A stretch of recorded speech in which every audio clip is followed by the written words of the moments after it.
Hello guys, welcome to another video in my channel. अभी हम जिस मैच के बारे में बात करने वाले हैं वो है आज रात को होने जाने वाला फोर्थ ट्रॉफी का मैच, जो कि होने जा रहा है सेंट्रल डिस्ट्रिक्ट्स और ओटावा के बीच में। तो ये मैच जो होने जा रहा है यूनिवर्सिटी ऑफ डनडिन में, जो कि ओटावा का होम ग्राउंड है। ये तो वैसे मैच डे 2 है। पहले मैच डे में काफ़ी बढ़िया गया था हमारा परफॉर्मेंस। थोड़े से के लिए हम बस रैंडिंग मिस कर गए थे, नहीं तो बहुत बढ़िया रिजल्ट गया था हमारे लिए। जो कैंटरबरी का मैच जो था, जो हमने कवर करा था वेलिंगटन के अगेंस्ट में, बहुत बढ़िया रिजल्ट गया था। आज ये है, और दूसरा ऑकलैंड का भी मैच होने जा रहा है नॉर्थर्न डिस्ट्रिक्ट के अगेंस्ट में। ऑफकोर्स एक टाइम पे 2 मैचेस हैं, तो हम 2 मैच तो कवर नहीं कर सकते, लेकिन एक मैच कवर कर सकते हैं। तो यही मैच है, ओटागो बनाम सेंट्रल डिस्ट्रिक्ट। ये यूनिवर्सिटी ऑफ डनडिन में मैच होने जा रहा है। दोनों टीम्स के बारे में मैं आपको थोड़ा आइडिया देता हूँ। तो ओटागो का क्या होता है कि इनका बैटिंग काफ़ी ख़राब रहा था पिछले सीज़न में। उनके जो मेन टैलिस्मैनिक परफॉर्मर्स होते थे, हैमिश रदरफोर्ड, अनाडू किचन, नील ब्रूम, माइकल रिपन, ये 4 होते थे। इनमें से नील ब्रूम और अनाडू किचन रिटायर्ड हो चुके हैं। तो इनकी में से किसी का भी उस तरह से परफॉर्मेंस नहीं आया जो आप कुछ बता सकते हैं। निक केली एक थे जो भी अभी टीम छोड़ के जा चुके हैं, ऑफकोर्स वेलिंगटन की टीम में ज्वाइन हो चुके हैं वो। तो इन 4-5 प्लेयर्स के ऊपर वो डिपेंड करते थे बैटिंग के लिए, और ऐसा कुछ खास परफॉर्मेंस नहीं था। लेकिन बॉलिंग काफ़ी अच्छी थी। जो मैचेस में वो जीते थे वो अपनी बॉलिंग की वजह से ही जीते थे, और अगर उनकी बॉलिंग नहीं चली तो बैटिंग के ऊपर डिपेंड करके तो कुछ होना नहीं था इनकी तरफ से। सेंट्रल डिस्ट्रिक्ट की बात करें तो उन्होंने लीग स्टेज के एक मैच को छोड़कर सारे मैचेस जीते थे, बैटिंग से भी डोमिनेटिंग, बॉलिंग से भी डोमिनेटिंग। मतलब एक तरफा उन्होंने ख़त्म किया था। पहले स्थान पर वो थे लीग स्टेज में। लास्ट मैच जो था ऑकलैंड के अगेंस्ट में था, लीग स्टेज का मैच, वहाँ पे वो हारे थे, और वही ऑकलैंड के अगेंस्ट में जाके वो फाइनल में हारे थे। अपनी बैटिंग भी उस मैच में अच्छी नहीं हुई थी और बॉलिंग भी अच्छी नहीं हुई थी फाइनल में जाके। और जो लास्ट लीग का मैच था वहाँ पे भी उनकी बॉलिंग अच्छी नहीं हुई थी, बैटिंग से तो उन्होंने वहाँ पे भी अच्छा परफॉर्मेंस करके रखा हुआ था। ठीक है, तो एक कॉम्पैक्ट टीम आपको दिख जाएगी सेंट्रल की तरफ से। बैटिंग बॉलिंग हर तरफ से इन्फॉर्म प्लेयर्स हैं जिनके पास मोमेंटम भी है। कुछ प्लेयर्स शायद नहीं खेलने वाले, लेकिन कुछ प्लेयर्स उनके बदले में आने भी वाले हैं जो भी बहुत बड़े नाम हैं। तो ऑलरेडी सेंट्रल इस मैच में फेवरेट दिख भी रही है। और पिछले सीजन के फॉर्म की अगर हम बात करें, या फिर इस सीजन में भी जो अभी तक प्लंकेट शील्ड में उन्होंने करा है उसकी भी अगर हम बात करें, तो आपको काफ़ी आगे होते हुए दिखेगी सेंट्रल की टीम। ठीक है, तो स्टार्ट करते हैं इस मैच की एनालिसिस और देखते हैं क्या क्या चीज़ है हमारे पास। वेदर बिल्कुल क्लियर है, दिक्कत वाली बात नहीं है। आखिरी 5 मैचों में आपको ओटागो 2-2 की बराबरी करते हुए दिख जाएगी, और एक मैच हुआ था नो रिजल्ट। पिछले सीजन की बात करें तो सेंट्रल डिस्ट्रिक्ट ने पहले स्थान पर खत्म किया था। जैसा मैंने बताया, एक मैच छोड़कर सारे मैचेस उन्होंने जीत हासिल करे थे, और एक रन आउट हुए थे वो लास्ट में फाइनल में जाकर हारने की वजह से ऑकलैंड के अगेंस्ट में, और ओटागो ने खत्म किया था 5वें स्थान पर। इस ग्राउंड पे रिकॉर्ड की बात करें तो आप देख सकते हैं कि यहाँ पर ज़्यादा जीत थी है नहीं। ओटागो पिछले 2 सीजनों में खाली एक मैच वो जीते हैं। पिछले सीजन में एक मैच नो रिजल्ट रहा, और एक जीत और एक हार। और उसके पहले वाले सीजन में 2 मैच हुए, दोनों ही उनको हारना पड़ा था नॉर्थर्न डिस्ट्रिक्ट के अगेंस्ट में। तो वो बातें हम यहाँ पर ऑफकोर्स करेंगे। ये कुछ परफॉर्मर्स है, जैसा मैंने बताया ओटागो का बैटिंग से खास कुछ नहीं है बताना नहीं है। ठीक है, शायद नील ब्रूम का नाम आ भी सकता था, लेकिन वो खेल नहीं रहे, वो रिटायर्ड हो चुके हैं। सेंट्रल की तरफ से Ross Taylor, George Clarkson, Tom Bruce, ये नाम बताने लायक है। इसके अलावा विल यंग का भी नाम है। 2 मैच उन्होंने खेला था, एक में 100 रन बनाए थे, एक में 40 आउट का कुछ स्कोर था, और तो काफ़ी सही। बॉलिंग पे आपको माइकल रिपन और मैट बेकन ये दिख जाएंगे। मैट बेकन विकेट निकालना जानते हैं, और भले ही कितने भी रन के लिए चले जाए। माइकल रिपन तो चलिए सीजन परफॉर्मर है ही। सेंट्रल की तरफ से खाली सेतरांस का नाम यहाँ पर है, इन्होंने हाईएस्ट विकेट निकाला था, लेकिन बाकी एडम मिलने भी थे, ब्लेयर टिकनर थे, जेडन लेनॉक्स है, जो भी खेले हैं सब ने अच्छा परफॉर्मेंस करा हुआ था सेंट्रल डिस्ट्रिक्ट के तरफ से। अभी एक बार देख लेते हैं, जब ये दोनों टीमें आमने सामने हुई हैं आखिरी 5 मैचेस में, तो क्या क्या चीज़ हमें देखने मिला है।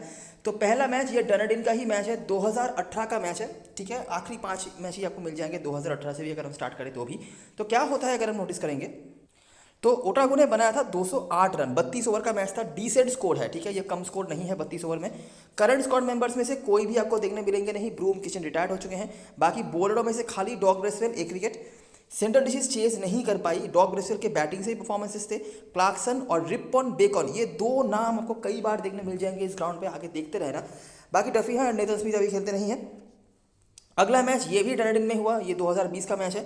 इस बार रदरफोर्ड, देखिए रदरफोर्ड के बारे में मैं सालों से एक बात कहता हूँ, इनका फॉर्म रिकॉर्ड कुछ भी चीज़ मैटर नहीं करता। एक चीज़ आप इनके बारे में हमेशा कंसिडर करके रख सकते हैं, इनको लेना भी यूजलेस हो सकता है, इनको ना लेना भी खतरे से खाली नहीं, क्योंकि ये मतलब कम रन बनाने वाले प्लेयर में से नहीं है। ठीक है, 20-30 का ये मामला इनका होता नहीं है। अगर ये चलेंगे तो बहुत दूर तक चलेंगे, अगर नहीं चलेंगे तो खाली, सिंपल सी बात। ठीक है, अच्छा, तो रदरफोर्ड है। बाकी देखो ब्रूम थे, डीन फॉक्सक्रॉफ्ट, ये 2 सीजन के बाद अभी वापसी करने वाले हैं।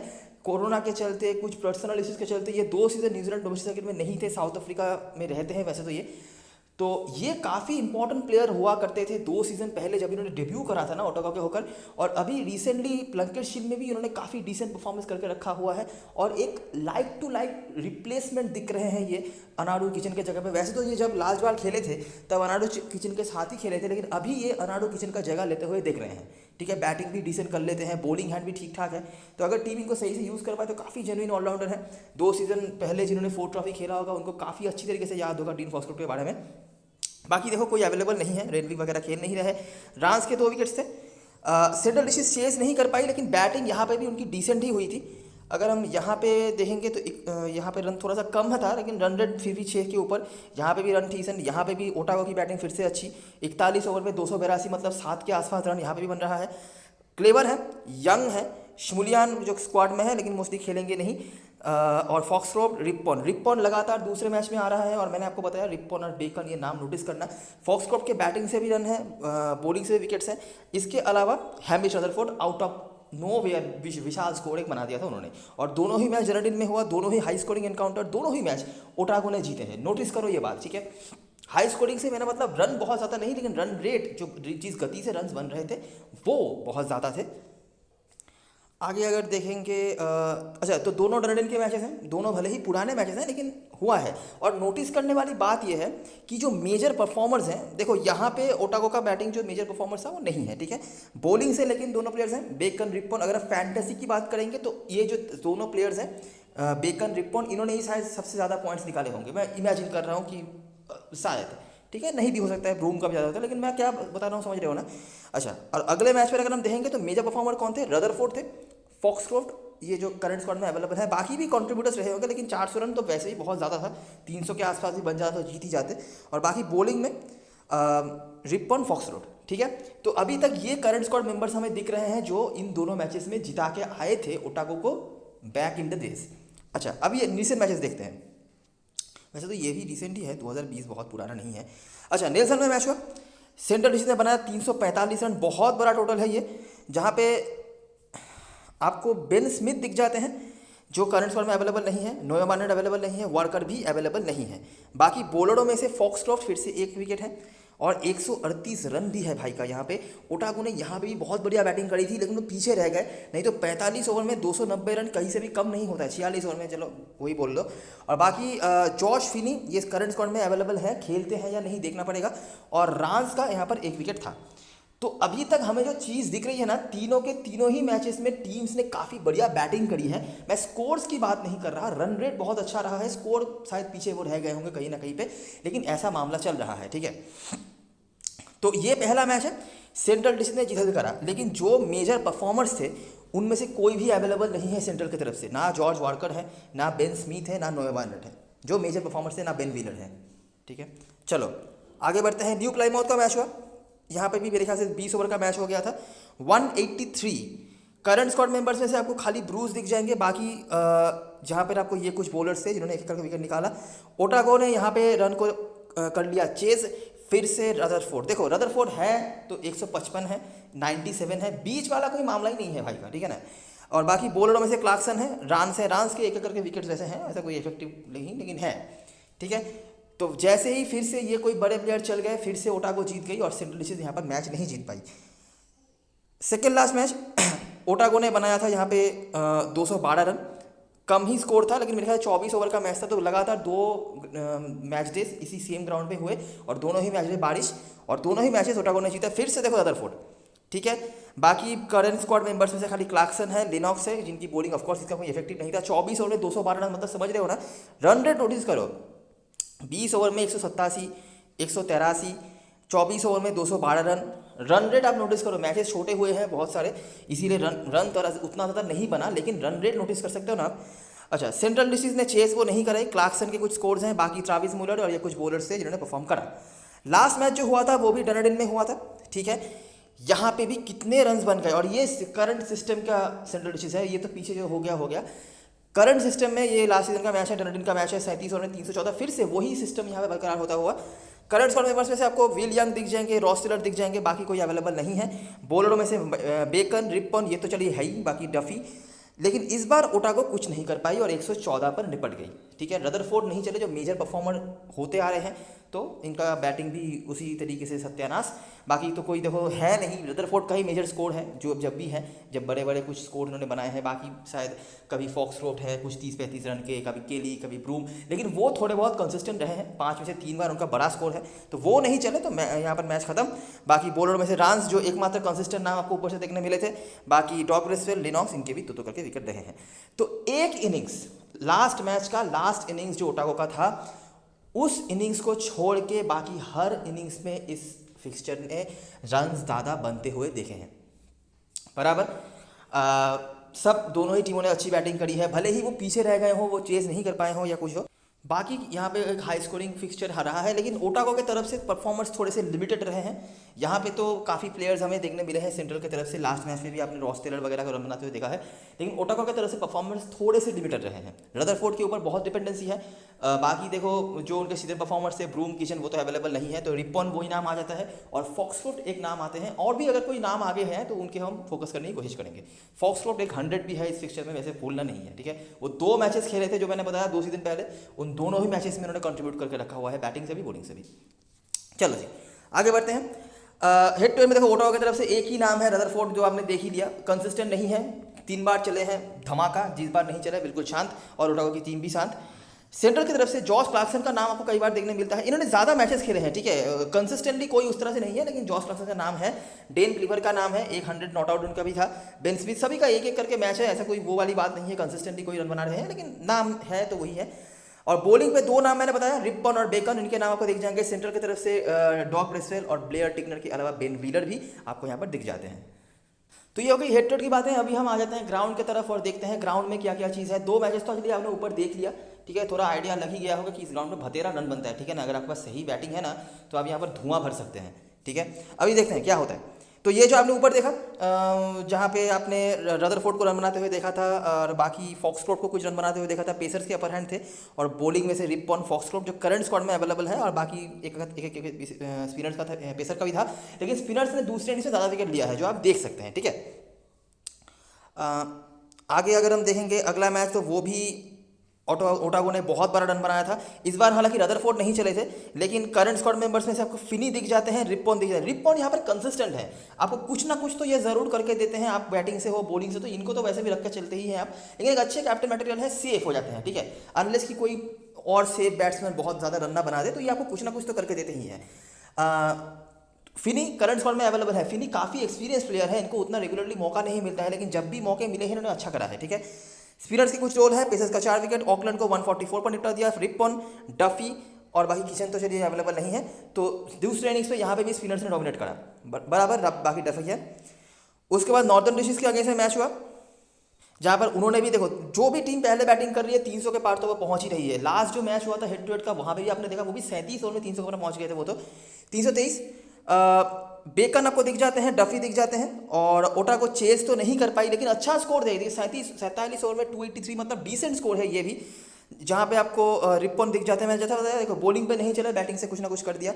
बॉलरों में से खाली ये कूपर और वाकर और रैंडल जो आपको दिख जाते हैं, करंट सिस्टम में है, सेंट्रल डिस्ट्रिक्ट की टीम में खेलते हैं, जिन्होंने 2 विकेट निकाला हुआ था, तो रैंडल अभी हैं, ठीक है, ये इनको नोटिस करना। तो बाकी स्पिनर्स के आप देख सकते हैं, थोड़े थोड़े विकेट्स हैं दूसरे से स्पेशली। उसके बाद उसी नॉर्दर्न डिशेस के अगेंस्ट मैच हुआ, जहाँ पर किचन चले, बेकन और या कुछ बॉलर से इन्होंने परफॉर्म करा, ओटागो को यहाँ पर निपटा दिया 177 पर। एक और मैच हुआ, मेरे ख्याल से यूज्ड पिच था शायद यहाँ पे, जी हाँ यूज्ड पिच था। दिसंबर 13 के बाद दिसंबर 15 को मैच हुआ, यूज्ड पिच था, तो ये मैच अचानक से ही लो स्कोरिंग हो गया, जहाँ पर पेसर्स के साथ स्पिनर्स के कुछ विकेट्स थे, बाकी ये कुछ परफॉर्मर्स थे। ओटागो यहाँ पर लो स्कोरिंग मैच हो गया, जहाँ पर वो हार गए। उसके बाद कैंटरबरी बना ओटागो का मैच हुआ, कैंटरबरी को 222 पर निपटा दिया। फिर से देखो बेकन, डफी और बाकी किचन वगैरह है। अभी किचन के जगह पर फॉक्सट्रोट को उम्मीद कर सकते हैं कि वो इनका रोल लेंगे, कि कितना परफॉर्म कर पाएंगे वो मैं नहीं बता सकता, लेकिन वो लाइक टू लाइक चेंज होने वाले हैं। ओटागो ने चेस कर दिया, जहाँ पर आपको फिनी दिख जाते हैं। फिनी एक बहुत ही यूनिक प्लेयर बन सकते हैं अगर वो खेलते हैं, तो खेलेंगे या नहीं वो देखने वाली बात होगी। पहले तो ये काफ़ी, इनको जब भी मौके मिलते हैं इन्होंने अच्छा करा है, ठीक है। ये ज़्यादा मौके नहीं मिलते हैं इनको, लेकिन जब भी मौके मिले उन्होंने अच्छा करा है। बाकी डेल फिलिप्स ये ओपनिंग कर सकते हैं, नोटिस करने वाले प्लेयर हैं, पेसर्स का अपर हैंड। उसके बाद जो लास्ट आपने देखा था हेड टू हेड वाला, वहाँ पर आपने देख लिया, वहाँ पर भी रिपन के कुछ विकेट थे, डफी, बेकन, जो कम मतलब सेम नाम बार बार आ रहा है। ओटागो कुछ कर नहीं पाई, लेकिन मैक्स काउ के कुछ परफॉर्मेंसेस थे, पेसर्स का अपर हैंड, ठीक है। तो मोटा मोटा हम यहाँ पर जो देख सकते हैं, रन यहाँ पे बनते हैं। अगर आपके पास ठीक ठाक बैटिंग है, आप यहाँ पे आराम से 300 के पार स्कोर पहुंचा सकते हो। पेसर्स ज़्यादा होते हैं तो विकेट ज़्यादा लेते हैं, लेकिन ऐसा कोई डोमिनेटिंग सीन नहीं है। स्पिनर्स दूसरे इनिंग्स पे ज़्यादा रोल पे आते हैं। कुछ नाम बार बार हम यहाँ पे देख पा रहे हैं करंट स्क्वाड मेंबर्स में से रिपन, मैट बेकन और जेकब डफी। बॉलरों में से, बैट्समैनों में से कंसिस्टेंट कोई नहीं है, कभी कोई चल रहा है कभी कोई चल रहा है, लेकिन ये 3 कंसिस्टेंट हैं जिनको आप लेकर चल सकते हैं। बैटिंग में से हमने एक नाम हालांकि हेड टू हेड से देख रखा था, जो कि 2 नाम जो हमने देखा था, ड्रीन फॉक्सक्रोफ्ट और हैमिश रदरफोर्ड के रूप में। तो ऐसा सीन है, ठीक है। आई होप आपने सब कुछ सही से समझ लिया होगा। और हेड टू हेड की बातें हमने पहले कर ली है, ग्राउंड की बातें ये रही। रन्स यहाँ पे बन जाते हैं, चेज भी हो जाता है, डिफेंड भी हो जाता है, वो सामने वाली टीम की बैटिंग के ऊपर डिपेंड करेगा। तो ये पूरा मैटर है, ठीक है। अभी हम आते हैं प्लेइंग यूनिट की तरफ और देखते हैं क्या क्या चीज़ हमारे लिए इंपॉर्टेंट है। रदरफोर्ड यहाँ पर ओपनिंग कर सकते हैं, टीम के कैप्टन भी हैं। इसके अलावा डेल फिलिप्स ओपनिंग कर सकते हैं। डेल फिलिप्स को ज़्यादा मौके नहीं मिले हैं लिमिटेड ओवर क्रिकेट में और उतना अच्छा परफॉर्मेंस भी नहीं रहा है, लेकिन ये काफ़ी तेज़ खेलते हैं। अगर आप इनके रेड बॉल क्रिकेट को देखेंगे ना, ये ग्लेन फिलिप्स के भाई हैं वैसे तो, अगर आप इनके रेड बॉल क्रिकेट को देखेंगे तो ये बहुत स्लो खेलते हैं, लगता है जैसे रेड बॉल क्रिकेट एक्सपर्ट है, ठीक है। 30-35 के स्ट्राइक रेट से खेलते हैं, लेकिन व्हाइट बॉल क्रिकेट में आते ही इनको 50 ओवर का खेल भी दे दो तब भी ये T20 के स्टाइल में खेलते हैं, T20 में भी T20 के स्टाइल से खेलते हैं। तो ये ऐसे हैं बिल्कुल ग्लेन फिलिप्स से जैसा आप उम्मीद रखते हैं, उनके भाई का भी वही है, मिनी वर्जन बस। तो वही बात है, तो अच्छे प्लेयर है, मैं ऐसा कुछ नहीं कह रहा, लेकिन ज़्यादा आप उनके ऊपर भरोसा नहीं कर सकते, अभी भी वो मैच्योरिटी नहीं दिखने मिलती है। नीचे आएंगे ल्यू जॉनसन और थियोन या थॉर्न पार्क्स, इनका कोई नाम है। ल्यू जॉनसन पहले भी खेल चुके हैं, काफ़ी एक्सपीरियंस प्लेयर हैं और लॉन्गर फॉर्मेट्स में अच्छा करते हैं। डिपेंडेबल बैट है, देखने लायक प्लेयर है। नील ब्रूम के मेरे ख्याल से लाइक टू लाइक चेंज होने वाले हैं ये। ऑफकोर्स नील ब्रूम बहुत बड़े प्लेयर रहे हैं, तो उनका अभी जगह भरना बहुत मुश्किल होगा, लेकिन ये स्लॉट उनको मिल सकता है अभी। थॉर्न पार्क्स क्या है कि रिसेंटली उन्होंने प्लंकेट शील्ड में बहुत बढ़िया परफॉर्मेंस करके रखा हुआ था अपने डेब्यू सीजन में। ऐसा कुछ खास उनका डोमेस्टिक में भी नहीं रहा, मतलब लोअर लेवल क्रिकेट में हो, लेकिन अचानक से ही उन्होंने प्लंकेट शील्ड में बैक टू बैक रन्स बना के रखे हुए हैं, ठीक है। काफ़ी अच्छे स्कोर्स बना के रखे हुए हैं और one of the inform players में से हैं ओटागो की टीम में। हैमिश रदरफोर्ड जो बड़े नाम है, उस तरह से कुछ परफॉर्मेंस उनका नहीं रहा है, लेकिन थॉर्न पार्क्स ने काफ़ी अच्छा भरपाई करा है उनका जो आउट ऑफ फॉर्म का जो है वो। उसके बाद डीन फॉक्सक्रोफ्ट ने बता दिया, one of the inform players में से है, अच्छे बल्लेबाज नजर आए हैं, बैट बॉलिंग भी कंट्रीब्यूट कर रहे हैं और रिकॉर्ड्स भी ठीक ठाक हैं, तो बिल्कुल हम इनको ले सकते हैं। माइकल रिपन मस्ट हैव है। मैक्स काउ अच्छे फॉर्म पर दिख रहे हैं। मैक्स काउ काफ़ी टाइम से टैलेंटेड प्लेयर माने जाते थे, लेकिन उस लेवल का परफॉर्मेंस इनका नहीं आता था, लेकिन अभी थोड़ा थोड़ा करके उनका परफॉर्मेंस जो है दिख रहा है और रिसेंटली प्लंकेट शील्ड में उन्होंने अच्छी डिपेंडेंसी दी है, थोड़ा बहुत रन बनाया है। कीपिंग तो वैसे भी अच्छी करते ही हैं, तो कीपिंग के बारे में आपको दे सकते हैं, अच्छे ऑप्शन है, देख सकते हैं आप। उसके बाद जेक गिब्सन, मेरे ख्याल से ये पहले वेलिंगटन के ओवर खेलते थे। मैंने इनकी बॉलिंग तो उतनी कुछ खास देखी नहीं है, वैसे तो ये बॉलर है, लेकिन इनका बैटिंग हैंड बहुत अच्छा है। इनको आप ऐसे बॉलिंग ऑलराउंडर कंसीडर कर सकते हैं, बैटिंग हैंड बहुत सही है इनका, काफ़ी अच्छे डिपेंडेबल बैट हो जाते हैं, लोअर मिडिल ऑर्डर में 30-35 रन करके बना के जाते हैं, ठीक है। उसके बाद आते हैं मैट बेकन, जेकब डफी और माइकल रे, जो जिनमें से जेकब डफी और मैट बेकन हमारे लिए बहुत इंपॉर्टेंट हो जाते हैं। माइकल रे इनकंसिस्टेंट बॉलर हैं, लेकिन इनके पास बंचेस में विकेट लेने की भी एबिलिटी है। हालांकि शायद इस मैच में आपको ना देखने मिले, लेकिन आगे आने वाले समय में ये आपको देखने मिल सकता है, ठीक है। तो हमारे टीम में जो प्लेयर जरूर से होंगे, हैमिश रदरफोर्ड रख के चलना है, इनको छोड़ने का कोई मतलब नहीं बनता, ठीक है। अगर ये चल गए तो आपको एक तरफा हरा सकते हैं, रख के चलो, कुछ टीम में ड्रॉप कर सकते हो अगर मल्टीपल टीम्स बना रहे हो तो, लेकिन रख के चलो स्मॉल लीग में, ठीक है ना। Hamish Rutherford, Dean Foxcroft, Michael Rippon और मैट बेकन, ये 4 हमारे टीम में ज़रूर से होंगे। इसके साथ हम जिनको ऐड कर सकते हैं, डेल फिलिप्स अगर चेस कर रहे हैं तो एक ट्राई कर सकते हो, नहीं भी लोगे चलेगा। मिडिल ऑर्डर से मैं ल्यू जॉनसन का सजेशन दूंगा, क्योंकि ये ट्राइड एंड ट्रस्टेड वाले ऑप्शन है। थॉर्न पार्क्स अभी तक मैंने वाइट बॉल क्रिकेट में उनको कोई खास देखा नहीं है, तो इसीलिए, नहीं तो ये अच्छे फॉर्म पर रहे हैं, तो इन दोनों में से एक को ले सकते हो अगर आपको बैटिंग ऑप्शन चाहिए तो। और बॉलिंग पे जेकब डफी हो गए।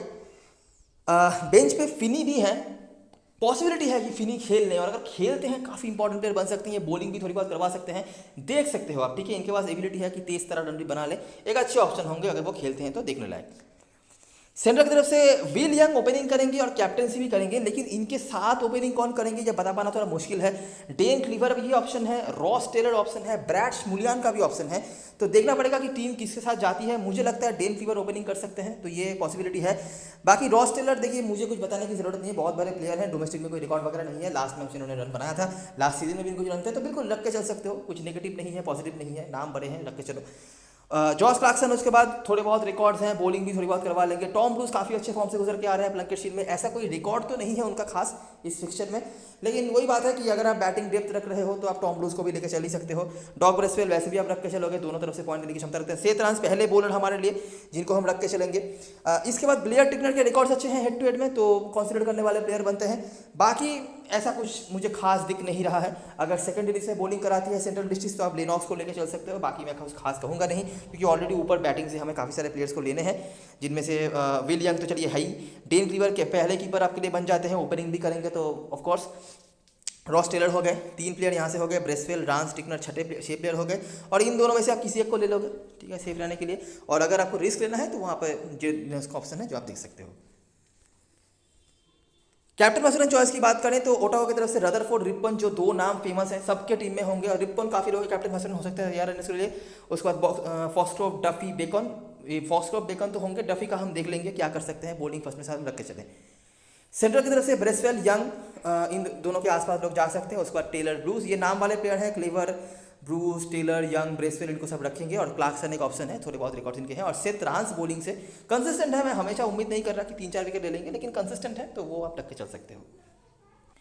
तो मैंने बेसिकली इस तरह का एक स्ट्रक्चर बनाया है। यहाँ पर क्लार्कसन के जगह पर आप टॉम ब्रूस को भी ले सकते हो। टॉम ब्रूस काफ़ी अच्छे फॉर्म पर हैं, लेकिन मुझे लगता है थोड़ा नीचे बैटिंग आएंगे, और अगर जैसा चल रहा है ओटावा का वैसा ही चला लास्ट मैच के लास्ट हेड की तरह, तो क्या पता उनके पास ढंग से बैटिंग आए या ना आए, उसके अच्छे रिकॉर्ड्स भी नहीं है। और क्लार्कसन बॉलिंग क्वेश्चन आपको दे सकते हैं, इसीलिए रख रखा है, ठीक है। तो 4 बॉलर्स हमारे हो गए, 3 मेजर बैट्समैन हो गए, ब्रेसवेल, क्लार्कसन आपको बैटिंग क्वेश्चन भी दे देंगे। यहाँ पर रिपन, फॉक्सक्रॉफ्ट, रदरफोर्ड और बेकन जो हमारे मेन प्लेयर्स हैं।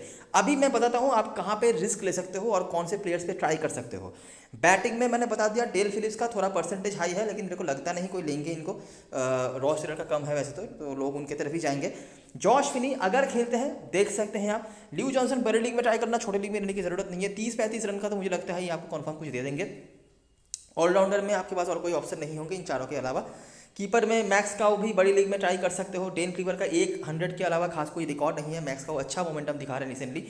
बॉलरों में ये 3 मेरे लिए मेजर ऑप्शंस होंगे। इसके अलावा जेकब डफी अगर बॉलिंग फर्स्ट होती है तो, और ब्रेट रेंडल उतना कुछ खास नहीं है, 1-2 विकेट शायद मुझे लगता है वो हो भी सकता है। वाइट बॉल क्रिकेट में उतने खास वो कभी रहे नहीं हैं, लेकिन अगर आपको बॉलिंग हैवी टीम बनानी है और क्लार्कसन के जगह पर अगर आप लेना चाहो ले सकते हो। क्लार्कसन बाद में बॉलिंग आएंगे, ठीक है, अगर उसके पहले ही मामला खत्म हो जाता है तब तो हो ही गया। और जेडन लॉन्स बॉलिंग सेकंड में, ठीक है। तो ये कुछ एक आध चेंजेस हैं, अगर आप चाहो तो कर सकते हो। कैप्टन वाइस कैप्टन चॉइसेस की बात करें तो रिपन सेफेस्ट ऑप्शन होंगे। रिपन आपको कुछ ना कुछ करके देते हैं, मैं ऐसा नहीं कह रहा हूँ उनसे ज़्यादा कोई पॉइंट नहीं देगा, लेकिन ये आपको कुछ ना कुछ तो करके देते ही हैं, ठीक है। तो रिपन, फॉक्सक्रॉफ्ट एक अच्छे ऑप्शन बन सकते हैं। मैं फॉर्म के हिसाब से बोल रहा हूँ, फॉक्सक्रॉफ्ट रिकॉर्ड भी काफ़ी अच्छे हैं, 2 मैचेस में ही रन बनाए हैं उन्होंने जब भी उनको खेलने का मौका मिला है। बाकी यहाँ से विल यंग तो हमेशा ही अच्छे ऑप्शन रहते हैं, कमाल के फॉर्म से गुजर रहे थे प्लंकेट शील्ड में भी, तो अच्छे ऑप्शन वो है। और बॉलरों में से हालांकि मैं सजेस्ट तो नहीं करूँगा कि बॉलरों में से जाओ, लेकिन सेथ रांस ही एकमात्र ऑप्शन मुझे दिख रहे हैं। और मैट बेकन अच्छे ऑप्शन है, लेकिन मुझे ओटावा की बॉलिंग पे उतना भरोसा नहीं हो रहा है। लेकिन फिर भी अगर आपको ओटावा के बॉलर में से देखना है तो मैट बेकन, और बाकी सेफेस्ट हो जाएंगे रिपन और फॉक्सक्रॉफ्ट जो मैंने बता दिया, ठीक है। तो यही सारी चीज़ें और सारी एनालिसिस, अगर आपको वीडियो पसंद आया हो तो लाइक ज़रूर करना, सब्सक्राइब करना चैनल को, टेलीग्राम चैनल पे ज़रूर ज्वाइन हो जाना, क्योंकि लास्ट मोमेंट सारी अपडेट्स वगैरह वहीं पे आने वाली है। तब तक के लिए best luck for this match and for now.